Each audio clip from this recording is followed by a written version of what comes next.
In this video, I'm going to show you how to play Fortnite in a 1080 by 1080 custom resolution for better aim and stretched visuals. So to get started, close Fortnite, then go to your PC's NVIDIA control panel or AMD settings. Under display, click change resolution and hit customize. From this tab, create a new custom resolution. The width should be 1080, height should be 1080 as well. Refresh rate should be 60 or 144 Hz, whatever your monitor supports. Apply the resolution and control changes. Now open your Fortnite game. User settings.ini file, usually found in your Fortnite game folder and then in your saved folder.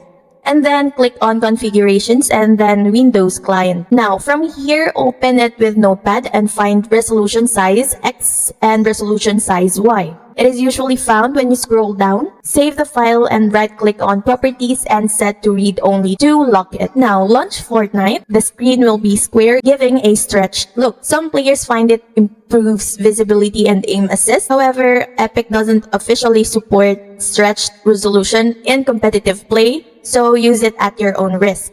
If you want to go back, just delete the custom resolution and unlock the INI file. And that's how to play Fortnite in 1080 by 1080 resolution. That's it for this video. I'll see you on the next one.